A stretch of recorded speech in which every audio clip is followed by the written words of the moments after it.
ఆ ప్రయత్నం మారడానికి వీలు. ఎందుకంటే అద్భుతాలు జరుగుతాయి ప్రయత్నం చేస్తే. దాన్నే యోగ వాసిష్ఠకి ఇప్పుడు చెబుతున్నాడు. ఇప్పుడు రోబోల గురించిన ప్రస్తావన యోగ వాసిష్ఠంలో ఉందండి. That was India. ఇప్పుడు వింటారు, మీరు ఆశ్చర్యపోతారు. మీరు చిరకాలం గుర్తుపెట్టుకోవలసిన శ్లోకం ఇది.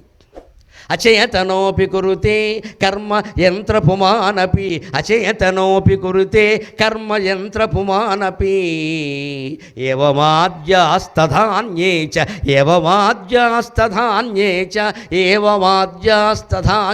చ విచిత్రారంభ సంభ్రమాగా. రామచంద్ర, ఈ కాలంలో కూడా త్రేతాయుగంలో కూడా కొన్ని బొమ్మలు చూస్తున్నావు కదా నువ్వు. కర్మ యంత్రపుమానపి అంటే మనిషి రూపంలో బొమ్మలు చేయడం రామచంద్రుడు కాలంలో ఉందండి, యోగ వాసిష్ఠంలో ఉందన్నమాట. రోబో అంటే అదే కదా, యంత్రంలో రూపంలో ఉన్న మనిషి రోబో అంటే. ఆ యంత్రం రూపంలో మనిషి ఉండడం రామాయణ కాలంలో ఉంది, యోగ వాసిష్ఠ కాలంలో ఉంది. ఈ శ్లోకం నిన్న కళ్ళజోడు ఉందని చెప్పుకున్నాం, ఇవాళ ఇది కూడా ఉంది. సైన్స్ వీళ్ళ బాబు సొమ్ము జేబులోంచి ఏం పుట్టలేదండి. సైన్స్ పాశ్చాత్యుల్లో పుట్టలేదమ్మా, మన దగ్గరే పుట్టింది. ఆధ్యాత్మికత అయినా సైన్స్ అయినా సూర్యుడు ఉదయించినట్టే విజ్ఞాన సూర్యుడు కూడా తూర్పునే ఉదయిస్తాడమ్మా, అనుమానం ఇలా. మనం తూర్పున ఉన్నాం. పడమటి ముఖాలు కావు మనది. వాస్తుశాస్త్రం ప్రకారం పడమర అశుభం, తూర్పు శుభం. మనం తూర్పున ఉన్నాం ప్రపంచానికి. విజ్ఞాన సూర్యుడు కూడా ఎక్కడి నుంచే ఉదయించాడు. ఇదిగో రోబో సూర్యుడు, రోబోలు పుట్టించిన కాలం అది. కర్మ యంత్రపుమానపి, మనిషి రూపంలో ఉన్న ఒక బొమ్మ పనిచేయడం నువ్వు చూడలేదా అన్నాడు వశిష్ఠుడు. ఇది కల్పిత శ్లోకం కాదు, ప్రక్షిప్త శ్లోకం కాదు, యోగ వాసిష్టం పుట్టినప్పటి నుంచే ఉంది ఇది. అచేతనోపి కురితే, అది కదలదు కదా, బొమ్మ కదా, అయినా చేస్తోంది కదా. It's what robo is doing. ఇవాళ ఎంత ఆక్రమించిందండి robo. Artificial intelligence, ChatGPT. వీళ్ళ పిల్లల్ని ఏం చేస్తున్నారు, దానివల్ల జరుగుతున్న మేలు కంటే కీడు ఎక్కువ. చాట్ జీపీటీ వచ్చింది కాబట్టి పిల్లలు హోంవర్క్ చేయడం మానేశారు. చాట్ జీపీటీ డూ ఇట్, అదేమిటి Alaska do it, Siri do it. నువ్వేం చేస్తావు, పేడెత్తుతో కూర్చొని అక్కడ. అది ఎత్తరు, పేడెత్తిన ఆడాలే నయం, ఆ పేడ ఎత్తరు. అన్నీ డూ ఇట్ అంతే. డూయే. నేను ఏదో అవధానం చేస్తుంటే అడిగారు, పాండవుల్లో భీముడు, అర్జునుడు, నకులుడు, సహదేవుడు అంటారండి, అందరికీ డూ ఉంది, ధర్మరాజుకి ఎందుకు డూ లేదు అన్నారు. ధర్మరాజుడు అని ఉండాలి కదా. నేను చమత్కారంగా చెబుతాను కాబట్టి చెప్పా. ధర్మరాజు అందరికంటే పెద్దవాడు కదయ్యా, ఆయన భీముని పిలిచి అసలు వాడు పేరు భీము, డూ లేదు, అది డూ తెలుగు డూ కదే, ఇంగ్లీషులో డూ, అది భీము డూ ఇట్ అనేవాడు, Arjun do, Nakul do, Sahadev do అన్నాడు. అందుకని వీళ్ళిద్దరికీ డూ వచ్చింది. ధర్మరాజుకు డూ అని చెప్పగలిగిన వాడు ఎవడు, వాడికంటే ముందెవడు లేడు, అందుకని వాడికి డూ రాలేదు అన్నాడు. ఇది ఒకటి చెప్పాలి కదా సమాధానం, అంతే. కాదనేవాడు ఎలాంటి లాజిక్ ఉంది అక్కడ. ఇప్పుడు పాఠశాలల్లో పరిస్థితి ఎంత దారుణంగా తయారైంది అంటే, పేపర్ రాయమంటే చాట్ జీపీటీ రసై. అప్పుడు బీటెక్ డిగ్రీ చాట్ జీపీటీకి ఇస్తారు, ఈవిడికి చాట్ ఇస్తారు. అక్కడ జీపీటీ ఆవిడకి ఇచ్చి చాట్ ఈవిడికి ఇస్తారు. నీ తెలివితేటలు ఏమయ్యాయి? ఉపయోగించుకోవాల్సిన విధానం ఇదా? నా బదులు ఒక ఆర్టిఫిషియల్ ఇంటెలిజెన్స్ గరికిపాటిని కూర్చోబెట్టి, ఇప్పటికే పెట్టారుగా బేబీ గరికిపాటి, నమశివాయ, బేబీ మొక్కజొన్నలాగే, బేబీ కారంలాగా బేబీ గరికిపాటి పెట్టారు. ఇక ముందు పెద్ద గరికిపాటి కూడా పెడతారు. మా ఖాతాలు పోతాయి. అందుకని చేసే సన్మానం ఏదో చేసేయండి, వెంటనే వెళ్ళిపోతాను, గొడవ లేదు. మళ్ళీ పిలుస్తారో పిలవరో. ముందు బొమ్మలు మాట్లాడుతాయండి ఇక్కడ. ఎందుకంటే గరికిపాటి వారు స్టైల్ అని నొక్కుతాడు, ఈ స్టైల్ ఏదో ఉంటుంది, అది చెప్పేస్తుంది. అది పైగా నాకంటే ఎక్కువ శ్లోకాలు చెబుతున్నాయి, ఎందుకంటే దానికని రికార్డే ఉన్నాయి కదా, నాకు మళ్ళీ కష్టపడి గుర్తుపెట్టుకోవాలా ఏమన్నానా. నేను ఈ శ్లోకాలు సరదాకేం చెప్పట్లేదమ్మా, నాకేం మొహమాటం లేదు చెప్పడానికి. మల్లిన కృష్ణారావు గారి ఇంట్లో ఉండి 3 రోజులు ఎవరికి అపాయింట్మెంట్ ఇవ్వకుండా కేవలం భోజనం అల్పాహారం మాత్రమే చేసి నేను శ్లోకాలన్నీ రాసుకుని 2 పేజీల్లో రాసుకుని కంఠస్థం చేశానమ్మా. కంఠస్థం చేసి మీకు చెబుతున్నాను ఇక్కడ. It's what I have done. 30 శ్లోకాలు చెప్పాలని రాసుకుని ఎన్ని వీలైతే ఎన్ని, కనీసం 25 పూర్తి చేద్దామని ప్రయత్నం చేస్తున్నా. ఈ కాగితం ఎక్కడది కాదు, ఇంటి దగ్గర తయారయ్యాను. 25, 26 2 తేదీలు కేవలం ఇదే పని మీద ఉన్నాను. ఇల్లాలతో మాట్లాడను కూడా లేదు నేను. ఆ ఇల్లాలకి నమస్కారం, నన్ను భరిస్తున్నందుకు. నేను మాట్లాడను కూడా లేదు.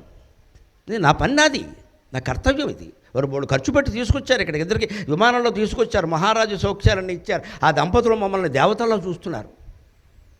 మేము రుణం తీర్చుకోద్దా, మేము బాధ్యత మేము చేయొద్దా? తయారయ్యాం. ఇక్కడికి వచ్చాక కూడా 3 మంది కలుస్తాం, నమస్కారం, నాకు సమయం లేదు.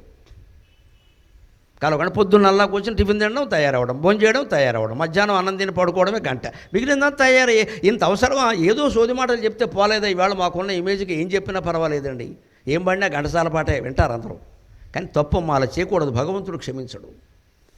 సబ్జెక్ట్ అందాలి, దాంతోపాటే మనం సమాజ సంస్కరణ కోసం చెప్పాలి, అంటే కష్టపడాలి, అవన్నీ గుర్తుపెట్టుకోవాలి. ఇవన్నీ శ్లోకాలు రాసుకుని చదివి వాటిని వేలి కణుపుల మీద ధారణ చేశానమ్మా ఖచ్చితంగా. ఇప్పుడు నేను చెబుతున్నది నా వరుసలో 21వ శ్లోకం, అంచేది 20 ఇక్కడ అంటూ ఉంటాను అప్పుడప్పుడు లెక్క, ఇక్కడ అంటూ ఉంటే టచ్ అది గుర్తొస్తుంది, అది జ్ఞాపక శక్తి. పైనుంచి ఏమి రాదు, కింద నుంచి మనమే గెంటాలి. ఇక్కడ మా బోటుగాళ్ళని చూసి అమాయకులు ఏమనుకోండి, ఆయనకి సరస్వతి కటాక్షం, సరస్వతీదేవి కనిపిస్తే మోక్షం అడుగుతామమ్మా, ప్రసంగాలు ఎందుకమ్మా పని లేక, మోక్షం అడుగుతాం, ఆత్మజ్ఞానం అడుగుతాం. ఇవి ఆవకాయ పెట్టడానికి మేము చాలండి, ఇక్కడ ఆవిడ అక్కర్లేదు. ఇక్కడ అవధానాలు చేయడానికి ఆవకాయ పెట్టడానికి మేము చాలు, ఆవిడ కటాక్షం అక్కర్లేదు. ఆవిడని అంత శ్రమ పట్టాలా? ఆవిడ శ్రమపడి ఎంతకీ అర్థం కాని వేదాంతం ఉందే, అది అర్థం చేయించవమ్మా అని అడుగుతాం. ఇంతకని అవధానాల్లో ఏదో దత్తపదులకి సమస్యలకి సరస్వతి దిగిరావాలి ఏమిటి, మా ప్రాణాలు చాలు. ఇక్కడ మనిషి ప్రయత్నం మీద నమ్మకం కలిగేలా మాట్లాడాను. దయచేసి ప్రతిదాన్ని కటాక్షం అంటే ఈ దేశంలో ఎవడు కష్టపడ్డండి, పువ్వులు పెట్టి పూజ చేస్తూ కూర్చుంటాడు. ఇక్కడ ప్రయత్నాన్ని ప్రోత్సహించాలి. ఇన్ని వేల శ్లోకాల గ్రంథం ప్రయత్నాన్ని ప్రోత్సహించింది. ఏ పర్వతాలు పగిలిపోయినా సరే, ప్రళయవాయువులు వీచినా సరే, నీ ప్రయత్నం మానద్దు. ప్రయత్నం ఎంత గొప్పదో చెబుతోంది. ఇప్పుడు ఏమీ చేత కాని బొమ్మ ఎంత చేస్తోందో గమనించవయ్యా రామచంద్ర అన్నాడు. That's what about robo. అచేతనముకి కురుతే కర్మ యంత్ర పుమానపి శర్ఘ యంత్ర పుమాన్, యంత్ర రూపంలో ఉన్న మనిషి పనులు చేస్తుందా లేదా? అంతేకాదయా, సృష్టిలో అనేక విచిత్రాలు ఉన్నాయి. ఏవమాద్యాక తథాన్యేచ, ఇలాంటివి ఎన్నో చాలా ఉన్నాయ్యా, శ్లోకాల్లో చెప్పడం ఎక్కడ వీలవుతుంది? ఏవమాద్యాక తథాన్యేచ విచిత్రారంభ సంభ్రమాక, ఎన్నో చిత్రాలు విచిత్రాలు రకరకాల సంభ్రమాలు కలిగించేటువంటి విషయాలు లోకంలో ఉన్న. ఇవాళ ఆర్టిఫిషియల్ ఇంటెలిజెన్స్ వచ్చాక ప్రతిదీ విచిత్రంగానే ఉందండి. మన సంబంధమే లేదు. ఇవాళ news makers, news readers artificial intelligence. క్లాసులో టీచర్లు అప్పుడే తమిళనాడులో ఆర్టిఫిషియల్ టీచర్స్ మొదలయ్యారు. ఇక ఉపాధ్యాయుల ఉద్యోగాలు గోవిందా గోవిందా. తర్వాత ఏమొస్తాయో తెలియదు కానీ ముందు ఉద్యోగాలు పోతాయండి. అంచేత యంత్రాన్ని ఎప్పుడు ఎంతవరకు వాడాలో అంతవరకే వాడాలి.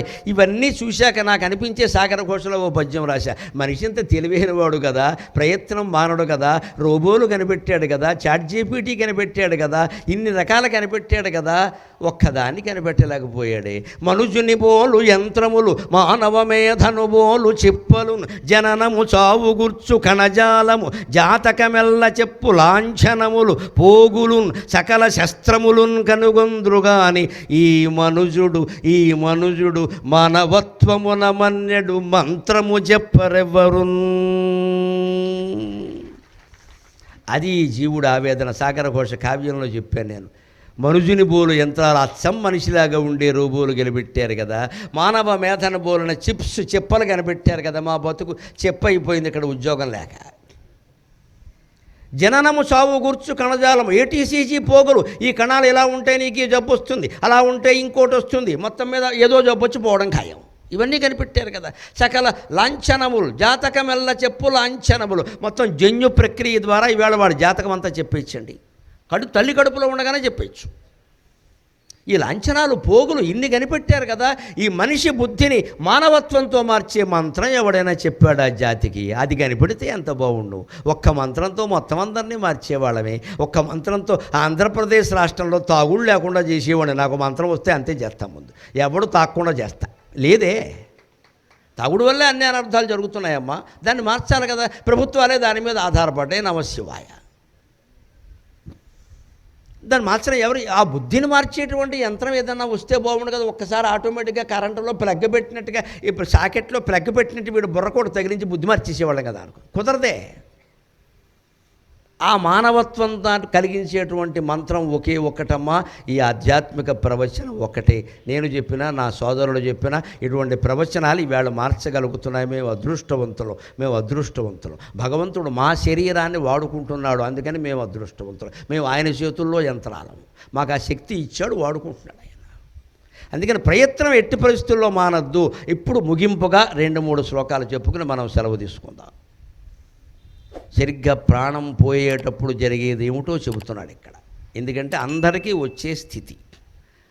ఆరోగ్యాలు అందరికీ బాగుండకపోవచ్చు, ఐశ్వర్యాలు ఉండకపోవచ్చు, కానీ అందరికీ వచ్చే స్థితి మరణం. ఎందుకంటే అందరం పుట్టాం కాబట్టి.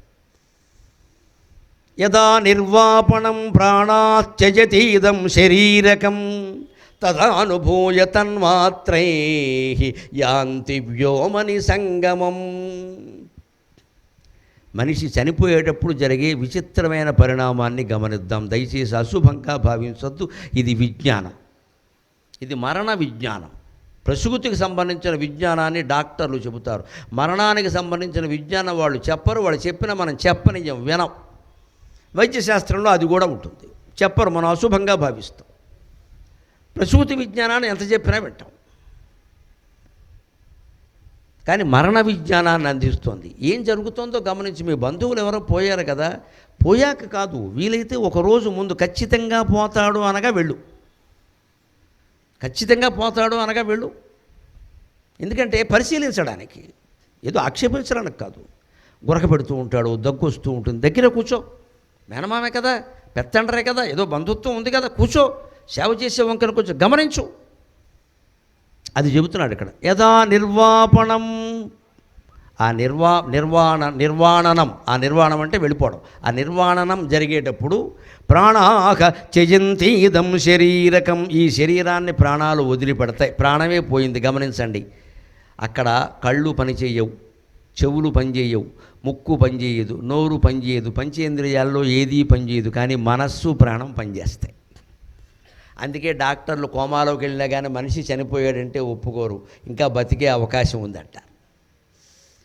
ప్రాణవాయువు పీల్చుకోవడం కూడా కష్టంగా ఉందంటే వెంటిలేటర్ పెడతారు.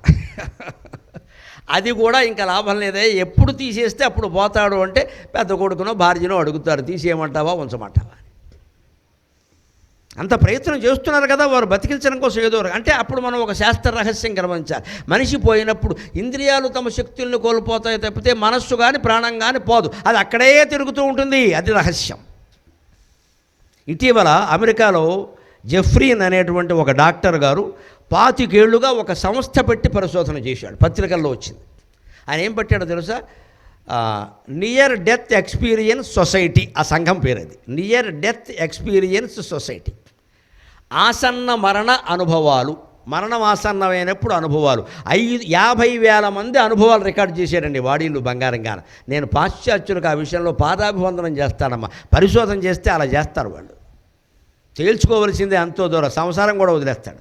మన దగ్గర ఉన్న పిహెచ్డీ చేయమంటే గైడ్ని వీసీని కాకా పట్టేసి 300 పేజీలు కాపీ కొట్టేసి ఇచ్చేస్తాడు. డాక్టర్ అని పెట్టుకుంటాడు ఇంటి ముందు. వీళ్ళెవరికి విలువ. అక్కడ అలా చేయరండి. ఆయన ఎంత చేశారంటే 50,000 మందివి రికార్డు చేశాడు. అంటే కోమాలోకి వెళ్ళిపోయి, ప్రమాదంలోకి వెళ్ళిపోయి, రోడ్డు ప్రమాదం జరిగి గోల్డెన్ అవర్ అంటారు, ఆ అరగంట కూడా కాకుండా దాటి వెళ్ళిపోయి అప్పుడు చివరి క్షణంలో మళ్ళీ వచ్చారు అద్భుతంగా. వాళ్ళ ముద్దు దగ్గర మేకెట్టాడు ఆయన, రికార్డు పెట్టాడు, కెమెరా పెట్టాడు. మీకు ఏమనిపించింది, మీకు ఏమనిపించింది అంటే వాళ్ళు ఆశ్చర్యంగా చెప్పిన విషయాలు ఏమిటో తెలుసా?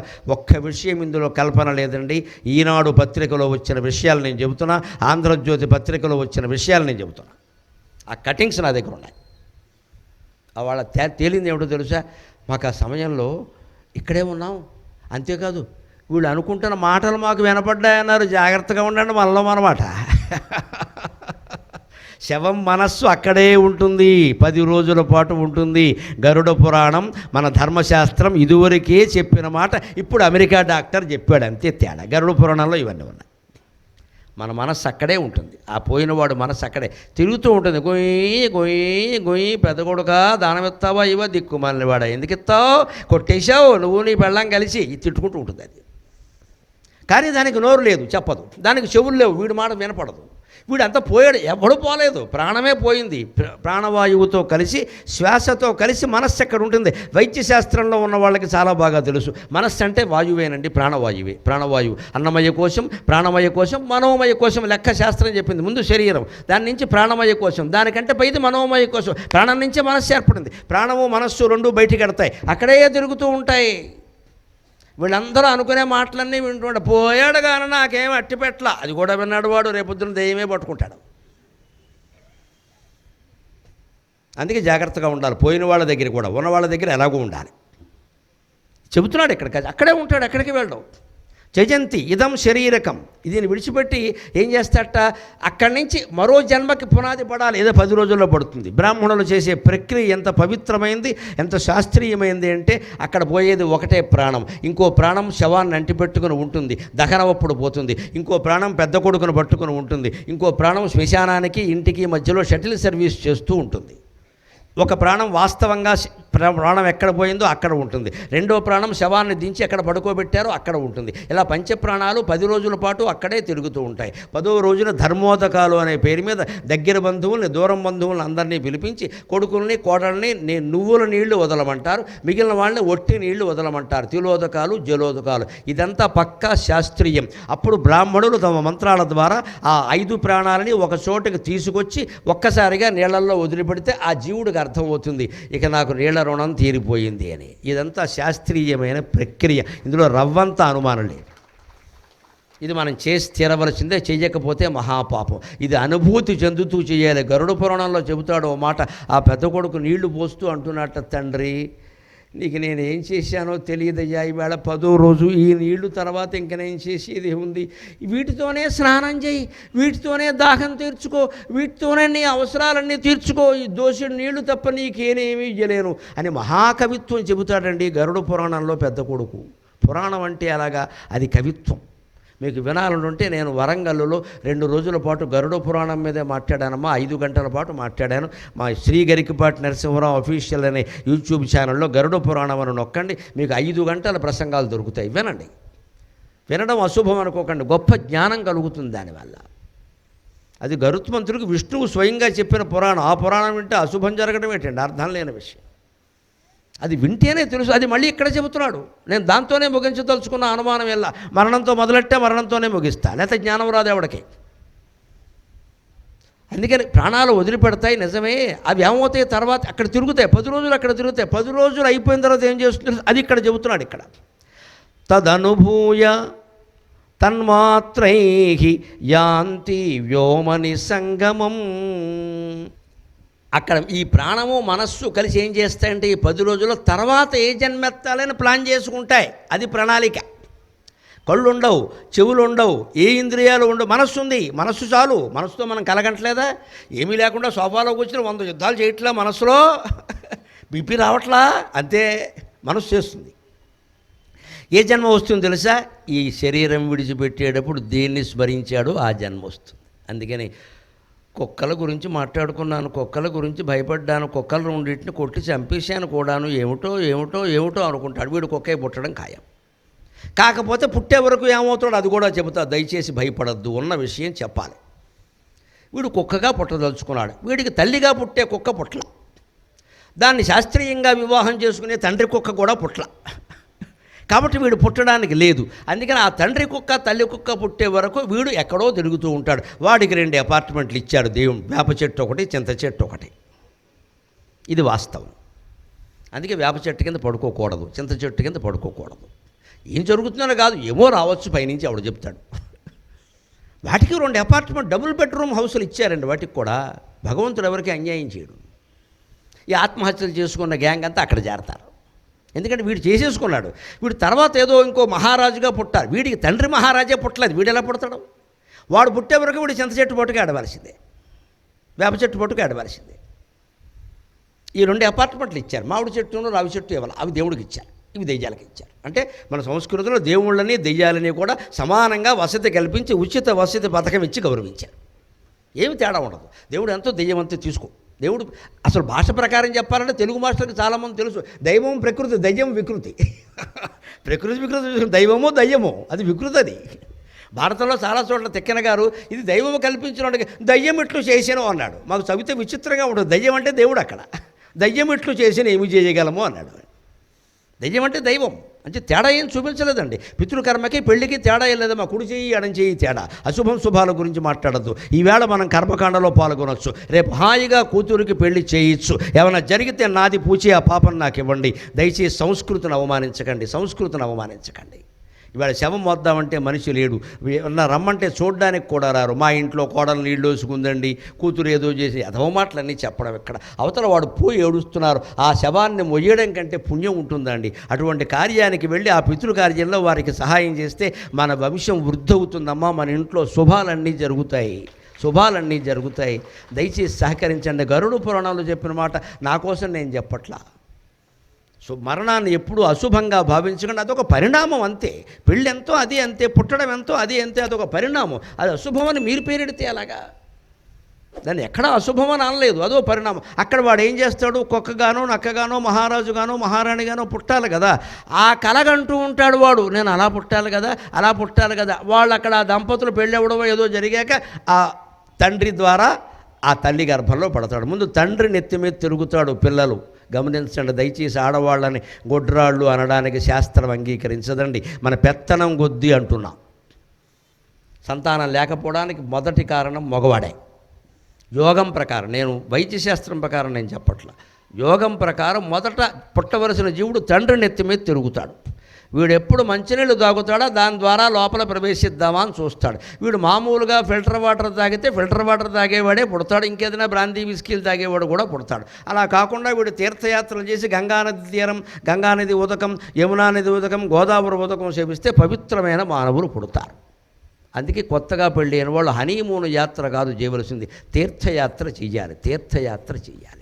మొదటి 3-4 ఏళ్ళు విధి విరామం లేకుండా తీర్థయాత్ర చేస్తే సంతానం కలగడమే కాదు, సత్సంతానం కూడా కలుగుతారమ్మా. ఇట్ ఈజ్ సైంటిఫిక్, అది నమ్మకమైన విషయం కాదు, అది శాస్త్రీయం. అది పిల్లల్ని ప్రోత్సహించండి, పంపించండి, వాళ్ళిద్దరిని పంపించండి. మనం ఎందుకు కూడా ఆ తీర్థయాత్ర చేయమనండి. మళ్ళీ దీనికోసం ఏదో అల్జీరియా పోతానంటాడు, ఎక్కడికో అమెరికా పోతా, ఇదెందుకు ఎదవసంతా పనికిమాలిన మేళం పుడతారు. అక్కడికి వెళ్ళమనండి, కాశీ వెళ్ళమనండి. కాస్త వైరాగ్యం మనస్సులో ఉంటుంది, మంచి ప్రదేశం, మంచి వాళ్ళు పుడతారు. నీళ్లు తాగితే చాలు. అక్కడ మళ్ళీ ఇంకో మాట, మనలో మన మాట, సంపర్కాలు పనికిరావండి.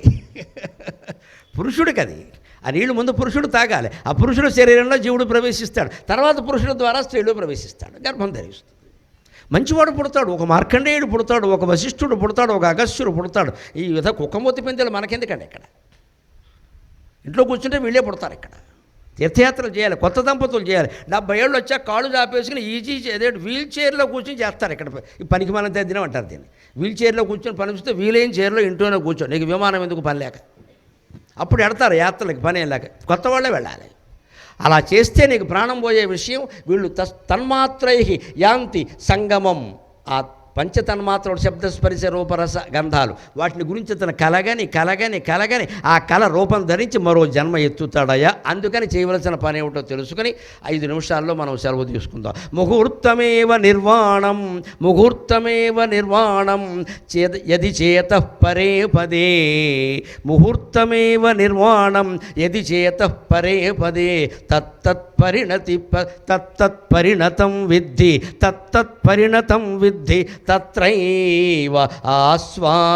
తత్రైవాస్వాదమాగతం, తత్తత్పరిణతం విద్ధి తత్రైవాస్వాదమాగతం. ఇప్పటి నుంచి మనం ముహూర్తకాలమైన మరణాన్ని గురించి ధ్యానం చేసి, రేపే వస్తుందేమో ఆ మరణం మనకి తెలియదు కదా అని రోజుకొక ముహూర్తం అంటే ఏదో 1 నిమిషం కాదండి, 48 నిమిషాలు, 2 గడియలు ఒక ముహూర్తం. గడియ అంటే 24 నిమిషాలు. పూర్వం కాలాన్ని గడియలుగా లెక్క పెట్టేవారు. అందుకే మనకి 24 గంటలు కదా, గంటకు 2.5 గడియలు. అందుకే పూర్వం షష్ఠి గడియలు అనేవారు. ఎవరన్నా బయట తిరుగుతుంటే ఇప్పుడు మనం ఏమంటాం, 24 గంటలు బయట తిరుగుతాడంటాం. పూర్వం ఆడవాళ్ళు అది అనేవారు కాదమ్మా, మా అమ్మగారు సహా అందరూ.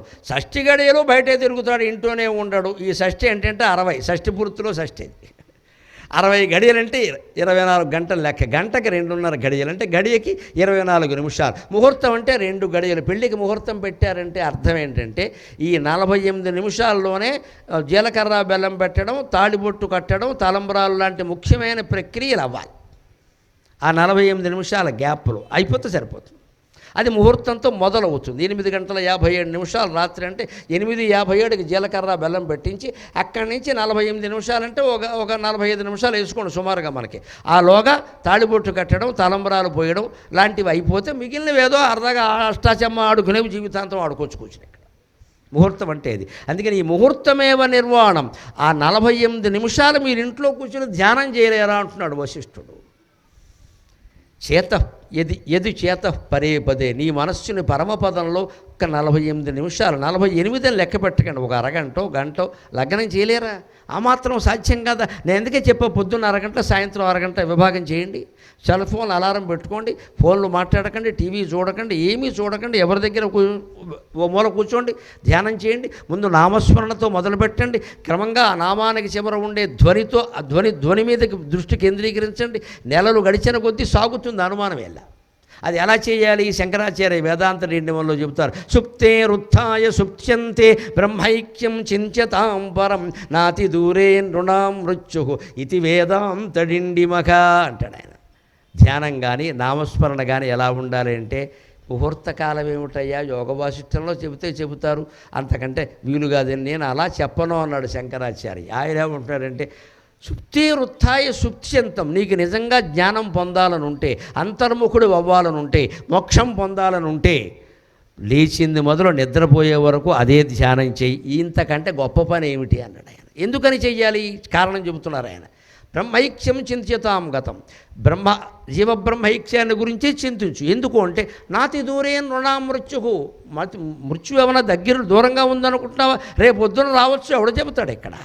రేపటికి వాయిదా వేయొద్దండి ధ్యానాన్ని కానీ ఆత్మవిచారాన్ని కానీ. రేపటికి వాయిదా వేయచ్చు. అరిసెలు తిందామంటే వాయిదా వేయచ్చు, పిండి వంటలు తిందామంటే వాయిదా వేయచ్చు, ఏం చేసుకుందామన్నా ఏ భోగం అనుభవిద్దామన్నా వాయిదా వేయచ్చు. ఆత్మధ్యానాన్ని వాయిదా వేయకూడదండి. తక్షణం చేయవలసిన పని. ఒక 100 పనులు మానేసైనా చేయవలసిన పని అది. ఎందుకంటే ఆ వాయిదా వేస్తే ఆ గంటకు మనం ఉండకపోవచ్చు. ఎవరు చెప్తారు ఇక్కడ? ఇప్పటికే బతికింది చాలా ఎక్కువ, ఇంకా ఉంటామా? పచ్చికాయలు పగిలిపోతున్నాయండి. ఎన్ని పత్రికల్లో వార్తలు చూస్తున్నారండి. 20 ఏళ్ల వాళ్ళు, 30 ఏళ్ల వాళ్ళు బ్రెయిన్ స్ట్రోకులు వచ్చి గుండెపోటు వచ్చి చచ్చిపోతుంటే మనం ఎక్కడ బతుకుతామో? 60-70 ఏళ్ళు నిండిన వాళ్ళం. ఏమిటి గ్యారంటీ ఇక్కడ? నాతి దూరేం రుణాం మృత్యు. అందుకని యోగ వాసిష్ఠ కవి చెబుతున్నాడు, ముందు ముహూర్తంతో మొదలుపెట్టండి. శంకరాచార్య చెప్పినట్టుగా జీవితాంతం చేయగలిగితే మంచిదే. ఎవరు వద్దారండి? అంత దూరంలో ఉందని వెంటనే చేయాలి కదా. అలా చేస్తే చేతపరి ఎదే పరే, మనస్సును కనుక పరమపదంలో లగ్నం చేయగలిగితే అప్పుడు తత్తత్ పరిణతం విద్ధి, అది బ్రహ్మాకారం పొందుతుంది. ఆ మనస్సు పరమాత్మగా మారుతుంది, అంటే జీవుడు దేవుడుగా మారుతాడు. తత్తత్ పరిణతం విద్ధి. ఆ రకంగా తత్రైవ ఆస్వాదమాగతం, అక్కడి నుంచి రాబోయే జన్మ గురించి ఎదురు చూస్తుంది. భగవద్ధ్యానం చేసేవాడికి ఏమవుతుంది? వాడు అదే ధ్యానం చేశాడు కాబట్టి మరణ సమయంలో ఆయనలోనే లీనమవుతాడు. దానికి ప్రమాణం ఏమిటి? అంత్యకాలేతు మామేవ స్మరన్ వక్త్వా కళేవరం ప్రయాతి సమద్భావం యాతి నాస్త్యత్ర సంశయక. భగవద్గీత 8వ అధ్యాయం అక్షర పరబ్రహ్మయోగంలో పరమాత్మ చెప్పిన మాట. చిట్ట చివరిలో ఎవరైతే మామేవ స్మరన్ వక్త్వా, రామ కృష్ణ పరమేశ్వర అంటూ భగవద్ధ్యానంతో కళ్ళు మూస్తాడో అతను నాలోకానికే చేరుకుంటాడు. సగుణ ధ్యానం చేస్తే, నిర్గుణ ధ్యానం చేయగలిగితే అనంత వాయువుల్లో లేనవై నాకు మళ్ళీనే ఉండగలుగుతాడు. దాన్ని సాయుధ్యముక్తి అన్నాడు ఖచ్చితంగా. అటువంటి ముక్తిని పొందుతారు. అటువంటి మోక్షాన్ని బతుకుండగానే పొందడానికి, భక్తి జ్ఞాన వైరాగ్యాలు పొందడానికి, అన్నిటికంటే ముఖ్యంగా మీ జీవితంలో అన్ని సమస్యల్ని ధైర్యంగా ఎదుర్కోవడానికి ఈ 3 రోజుల యోగ వాసిష్ఠ ప్రవచనం ఏమాత్రం ఉపయోగపడినా నేను ధన్యుణ్ణి. నాకు ఈ 4 మాటలు నేర్పిన మా అమ్మ ధన్యురాలు. స్వస్తి. హలో మరి అద్భుతంగా గురువుగారి యొక్క అమృత భాష్యాన్ని అందరూ ఆస్వాదించాం. ఒక 10 నిమిషాల పాటు ఎవరూ లేవద్దండి. ఎందుకు అంటే ఒక అద్భుతమైనటువంటి మహత్తర గ్రంథాన్ని మనకి గురువుగారు అందించారు కాబట్టి గురు రుణం ఎంత ఇచ్చినా మనం తీర్చుకోలేము. కాబట్టి మన కమిటీ వారు అందరూ కూడా మనందరి తరఫున గురువుగారికి చిరు సత్కారం చేస్తారు. కాబట్టి ఎవరు కూడా అయ్యే వరకు లేవద్దు. అంతా కూడా లైవ్లో రికార్డ్ అవుతుంది కాబట్టి చక్కగా అందరూ కూర్చుని కార్యక్రమం ఆద్యంతం తిలకించవలసిందిగా కోరుతున్నాం. అలాగే గురువుగారు కూడా కమిటీ వారు అందరి తరఫున, మన పైడిపర్రు తణుకు పరిసర ప్రాంతాల అందరి తరఫున ఈ యొక్క 3 రోజుల ప్రవచనాన్ని అందించినందుకు హృదయపూర్వక నమస్కారాలు తెలియజేస్తూ మరి సన్మాన కార్యక్రమాన్ని ప్రారంభించవలసిందిగా కోరుతున్నాను. శ్రీనివాస్ గారు.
కృతజ్ఞతలు తెలియజేయాల్సిందో కోరుతున్నాను.